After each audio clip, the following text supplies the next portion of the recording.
Hello and welcome to Book Circle. I'm Earl Weinberg. This time we'll continue our reading of The Thurber Carnival by James Thurber. The Admiral on the Wheel. When the maid stepped on my glasses the other morning, it was the first time they had been broken since the late Thomas A. Edison's 79th birthday. I remember that day well because I was working for a newspaper then and I had been assigned to go over to West Orange that morning and interview Mr. Edison. I got up early, and in reaching for my glasses under the bed, where I always put them, I found that one of my more sober and reflective Scotch terriers was quietly chewing them.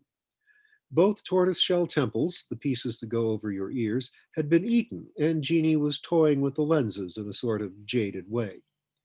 It was in going over to New Jersey that day, without my glasses, that I realized that the disadvantages of defective vision, bad eyesight, are at least partially compensated for by its peculiar advantages. Up to that time, I had been in the habit of going to bed when my glasses were broken and lying there until they were fixed again. I had believed I could not go very far without them, not more than a block anyway, on account of the danger of bumping into things, getting a headache, losing my way. None of those things happened, but a lot of others did. I saw the Cuban flag flying over a national bank. I saw a gay old lady with a gray parasol walk right through the side of a truck. I saw a cat roll across the street in a small striped barrel. I saw bridges rise lazily into the air like balloons. I suppose you have to have just the right proportion of sight to encounter such phenomena. I seem to remember that oculists have told me I have only two-fifths vision without what one of them referred to as artificial compensation, glasses. With three-fifths vision or better, I suppose the Cuban flag would have been an American flag, the gay old lady a garbage man with a garbage can on his back, the cat a piece of butcher's paper blowing in the wind, the floating bridges smoke from tugs hanging in the air. With perfect vision, one is inextricably trapped in the workaday world, a prisoner of reality, as lost in the commonplace America of 1937 as Alexander Selkirk was lost on his lonely island. For the hawk-eyed person, life has none of those soft edges which, for me, blur into fantasy. For such a person, an electric welder is merely an electric welder, not a radiant fool setting off a skyrocket by day. The kingdom of the partly blind is a little like Oz, a little like Wonderland, a little like Waktaim. Anything you can think of and a lot you never would think of can happen there. For 3 days after the maid, in cleaning the apartment, stepped on my glasses, I had not put them far enough under the bed, I worked at home and did not go uptown to have them fixed. It was in this period that I made the acquaintance of a remarkable Chesapeake Spaniel. I looked out my window and after a moment spotted him, a noble, silent dog lying on a ledge above the entrance to a brownstone house in Lower Fifth Avenue. He lay there, proud and austere, for 3 days and nights, sleepless, never eating, the perfect watchdog. No ordinary dog could have got up on the high ledge above the doorway to begin with. No ordinary people would have owned such an animal. The ordinary people were the people who walked by the house and did not see the dog. Oh, I got my glasses fixed finally, and I know now the dog has gone, but I haven't looked to see what prosaic object occupies the spot where he so staunchly stood guard over one of the last of the old New York houses on Fifth Avenue. Perhaps an unpainted flower box or a cleaning cloth dropped from an upper window by a careless menial. The moment of disenchantment would be too hard. I never look out of that particular window anymore. Sometimes at night, even with my glasses on, I see strange and unbelievable sights, mainly when I am riding in an automobile which somebody else is driving. I never drive myself at night out of fear that I might turn up at the portals of some mystic monastery and never return. Only last summer, I was riding with someone along a country road when suddenly I cried at him to look out. He slowed down and asked me sharply what was the matter. There is no worse experience than having someone shout at you to look out for something you don't see. What this driver didn't see and I did, two-fifths vision works a kind of magic in the night, was a little old admiral in full dress uniform riding a bicycle at right angles to the car I was in. He might have been starlight behind a tree or a billboard advertising Moxie. I don't know. We were quickly past the place he rode out of, but I would recognize him again if I saw him. His beard was blowing in the breeze, and his hat was set at a rakish angle like Admiral Beatty's. He was having a swell time. The gentleman who was driving the car had been, since that night, a trifle stiff and distant with me. I suppose you can hardly blame him. To go back to my daylight experiences with the naked eye, it was me, in case you have heard the story, who once killed 15 white chickens with small stones.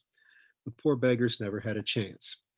This happened many years ago when I was living at J, New York. I had a vegetable garden some 70 feet behind the house, and the lady of the house had asked me to keep an eye on it in my spare moments and chase away any chickens from neighboring farms that came pecking around. One morning, getting up from my typewriter, I wandered out behind the house and saw that a flock of white chickens had invaded the garden. I had, to be sure, misplaced my glasses for the moment, but I could still see well enough to let the chickens have it with ammunition from a pile of stones that I kept handy for the purpose.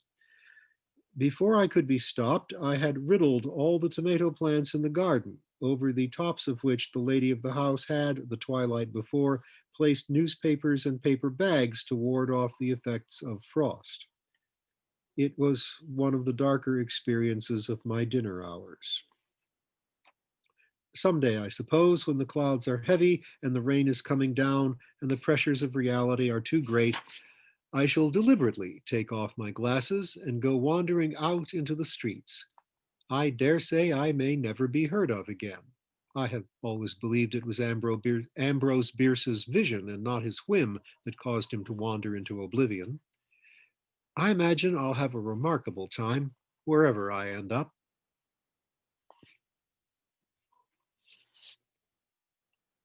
The Black Magic of Barney Haller. It was one of those hot days on which the earth is uninhabitable, even as early as 10 o'clock in the morning, even on the hill where I live under the dark maples. The long porch was hot, and the wicker chair I sat in complained hotly. My coffee was beginning to wear off, and with it the momentary illusion it gives that things are right and life is good. There were sultry mutterings of thunder. I had a quick feeling that if I looked up from my book, I would see Barney Haller. I looked up, and there he was, coming along the road, lightning playing about his shoulders, thunder following him like a dog. Barney is, or was, my hired man. He is strong and amiable, sweaty and dependable, slow and heavily competent. But he is also eerie. He traffics with the devil. His ears twitch when he talks, but it isn't so much that as the things he says. Once in late June, when all of a moment sabers began to flash brightly in the heavens and bowling balls rumbled, I took refuge in the barn. I always have a feeling I'm going to be struck by lightning and either riven like an old apple tree or left with a foot that aches in rainy weather and a habit of fainting. Those things happen. Barney came in not to escape the storm to which he is or pretends to be indifferent, but to put the scythe away. Suddenly, he said the first of those things that made me, when I was with him, faintly creepy. He pointed out the house. Once I see this boat come down the rock, he said. It is phenomena like that of which I stand in constant dread. Boats coming down rocks, people being teleported, statues dripping blood, old regrets and dreams in the form of luna moths fluttering against windows at midnight. Of course, I finally figured out what Barney meant, or what I comforted myself with believing he meant, something about a bolt coming down the lightning rod on the house. A commonplace and utterly natural thing. I should have dismissed it, but it had its effect on me. Here was a stolid man smelling of hay and leather who talked like somebody out of Charles Fort's books or like a traveler back from Oz. And all the time the lightning was zigging and zagging around him. On this hot morning, when I saw Barney coming along with his faithful Storm trudging behind him, I went back frowningly to my copy of Swan's Way. I hoped that Barney, seeing me absorbed in a book, would pass by without saying anything. I read, I myself seemed actually to have become the subject of my book. A church, a quartet, the rivalry between Francis I and Charles V. I could feel Barney standing looking at me, but I didn't look at him. This morning, by and by, said Barney, I go hunt grotches in the woods. That's fine, I said, and turned a page and pretended to be engrossed in what I was reading. Barney walked on. He'd wanted to talk some, but he walked on. After a paragraph or two, his words began to come between me and the words in the book. By and by, I go hunt grotches in the woods. If you are susceptible to such things, it is not difficult to visualize grotches. They fluttered into my mind, ugly little creatures about the size of whippoorwills, only covered with blood and honey and the scrapings of church bells. Grotches. Who and what, I wondered, really was this thing in the form of a hired man that kept anointing me ominously in passing with abracadabra? Barney didn't go toward the woods at once. He weeded the corn, he picked apple boughs up off the lawn, he knocked a yellow jacket's nest down out of a plum tree. It was raining now, but he didn't seem to notice it. He kept looking at me out of the corner of his eye, and I kept looking at him out of the corner of my eye. What dime is it, please? He called to me finally. I put down my book and sauntered over to him. When you go for those grotches, I said firmly, I'll go with you. I was sure he wouldn't want me to go. I was right. He protested that he could get the grotches himself. I'll go with you, I said stubbornly. We stood looking at each other. And then, abruptly, just to give him something to ponder over, I quoted, I'm going out to clean the pasture spring. I'll only stop to rake the leaves away and watch the water clear, I may. I shan't be gone long. You come too. It wasn't, I realized, very good abracadabra, but it served. Barney looked at me in a puzzled way. Yes, he said vaguely. It's 5 minutes of 12, I said, remembering he had asked. Then we go, he said, and we trudged through the rain over to the orchard fence and climbed that, and opened a gate and went out into the meadow that slopes up to the woods. I had a prefiguring of Barney at some proper spot deep in the woods, prancing about like a goat, casting off his false nature, shedding his hired man's garments, dropping his Teutonic accent, repeating diabolical phrases, conjuring up grotches. There was a great slash of lightning and a long bumping of thunder as we reached the edge of the woods. I turned and fled. Glancing over my shoulder, I saw Barney standing and staring after me.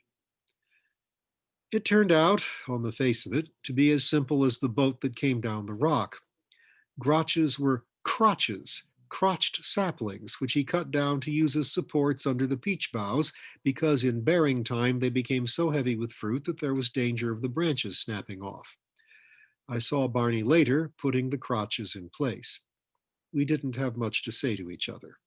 I can see now that he was beginning to suspect me, too. About 6 o'clock next evening, I was alone in the house and sleeping upstairs. Barney rapped on the door of the front porch. I knew it was Barney because he called to me. I woke up slowly. It was dark for 6 o'clock. I heard rumblings and saw flickerings. Barney was standing at the front door with his storm at heel. I had the conviction that it wasn't storming anywhere except around my house. There couldn't, without the intervention of the devil or one of his agents, be so many lightning storms in one neighborhood.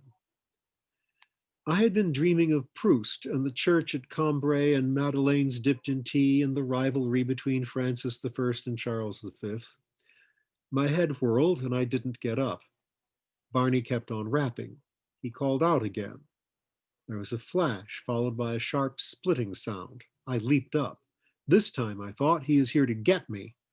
I had a notion that he was standing at the door barefooted with a wreath of grape leaves round his head and a wild animal's skin slung over his shoulder. I didn't want to go down, but I did. He was, as usual, solid, amiable, dressed like a hired man. I went out on the porch and looked at the improbable storm, now on in all its fury. This is getting pretty bad, I said meaningly. Barney looked at the rain placidly. Well, I said irritably, what's up? Barney turned his little squinty blue eyes on me. We go to the Garrick now and become warbs, he said. The hell we do, I thought to myself quickly. I was uneasy. I was, you might even say, terrified, but I determined not to show it. If he began to chant incantations or to make obscene signs, or if he attempted to sling me over his shoulder, I resolved to plunge right out into the storm, lightning and all, and run to the nearest house. I didn't know what they would think at the nearest house when I burst in upon them, or what I would tell them, but I didn't intend to accompany this amiable looking fiend to any garrick and become a warb. I tried to persuade myself that there was some simple explanation, that warbs would turn out to be as innocuous as boats on rocks and crotches in the woods, but the conviction gripped me in the growling of the thunder that here at last was the moment when Barney Howler, whoever he was, had chosen to get me.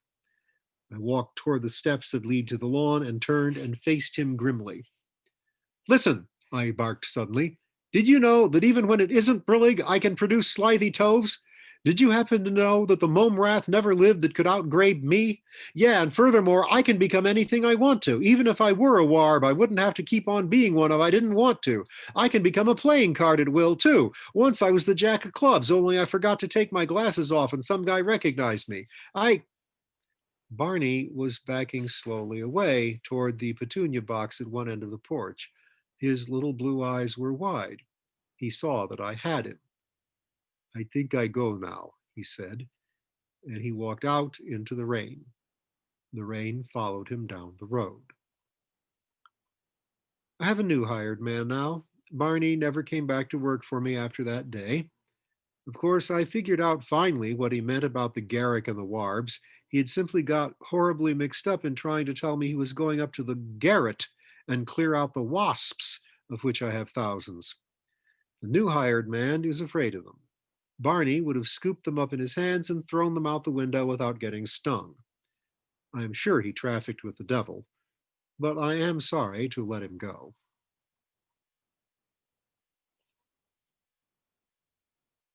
If Grant had been drinking at Appomattox. Scribner's Magazine published a series of 3 articles: If Booth Had Missed Lincoln, If Lee Had Not Won the Battle of Gettysburg, and If Napoleon Had Escaped to America. This is the 4th. The morning of the 9th of April, 1865, dawned beautifully. General Meade was up with the first streaks of crimson in the eastern sky. General Hooker and General Burnside were up and had breakfasted by 8:15. The day continued beautiful. It drew on toward 11 o'clock. General Ulysses S. Grant was still not up. He was asleep in his famous old Navy hammock, swung high above the floor of his headquarters bedroom. Headquarters was distressingly disarranged. Papers were strewn on the floor. Confidential notes from spies scurried here and there in the breeze from an open window. The dregs of an overturned bottle of wine flowed pinkly across an important military map. Corporal Schultz of the 65th Ohio Volunteer Infantry, aide to General Grant, came into the outer room, looked around him, and sighed. He entered the bedroom and shook the general's hammock roughly. General Ulysses S. Grant opened one eye. Pardon, sir, said Corporal Schultz, but this is the day of surrender. You ought to be up, sir. Don't swing me, said Grant sharply, for his aide was making the hammock sway gently. I feel terrible, he added, and he turned over and closed his eye again. General Lee will be here any minute now, said the corporal firmly, swinging the hammock again. Will you cut that out? Roared Grant. Do you want to make me sick or what? Schultz clicked his heels and saluted. What's he coming here for? Asked the general. This is the day of surrender, sir, said Schultz. Grant grunted bitterly. 350 generals in the northern armies, said Grant, and if he has to come to me about this, what time is it? You're the commander-in-chief, that's why, said Corporal Schultz. It's 11:25, sir. Don't be crazy, said Grant. Lincoln's the commander-in-chief. Nobody in the history of the world ever surrendered before lunch. Doesn't he know that an army surrenders on its stomach? He pulled a blanket over his head and settled himself again. The generals of the Confederacy will be here any minute now, said the corporal. You really ought to be up, sir. Grant stretched his arms above his head and yawned. All right, he said. He rose to a sitting position and stared about the room. This place looks awful, he growled. You must have had quite a time of it last night, sir, ventured Schultz. Yeah, said Grant, looking around for his clothes. I was wrestling some general with a beard.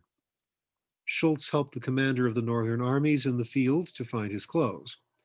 Where's my other sock? Demanded Grant. Schultz began to look around for it. The general walked uncertainly to a table and poured a drink from a bottle. I don't think it is wise to drink, sir, said Schultz. Never mind about me, said Grant, helping himself to a second. I can take it or leave it alone. Didn't you ever hear the story about the fellow who went to Lincoln to complain about me drinking too much? So and so says Grant drinks too much, this fellow said. So and so's a fool, said Lincoln. So this fellow went to what's his name and told him what Lincoln said, and he came roaring to Lincoln about it. Did you tell so and so I was a fool? He said. No, said Lincoln. I thought he knew it. The general smiled reminiscently and had another drink. That's how I stand with Lincoln, he said proudly. The soft thudding sound of horses' hooves came through the open window. Schultz hurriedly walked over and looked out.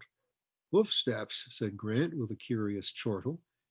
It is General Lee and his staff, said Schultz. Show him in, said the general, taking another drink, and see what the boys in the back room will have. Schultz walked smartly over to the door, opened it, saluted, and stood aside. General Lee, dignified against the blue of the April sky, magnificent in his dress uniform, stood for a moment framed in the doorway. He walked in, followed by his staff.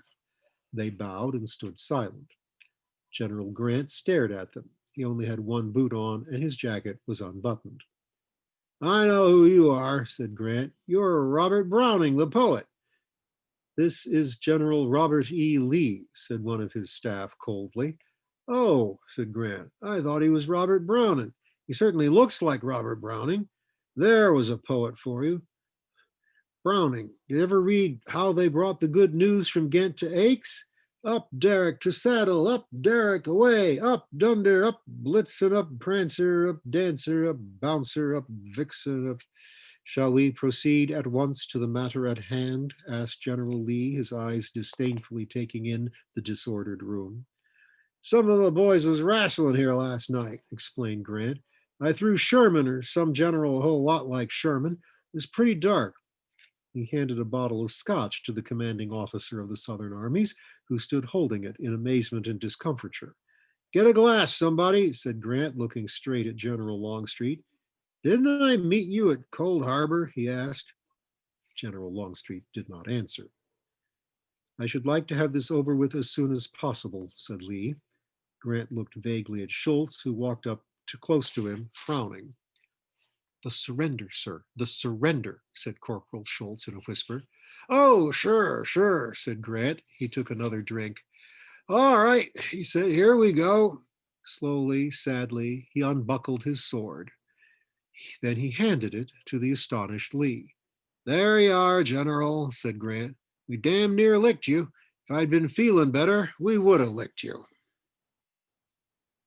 And there, in deep confusion, we will leave them.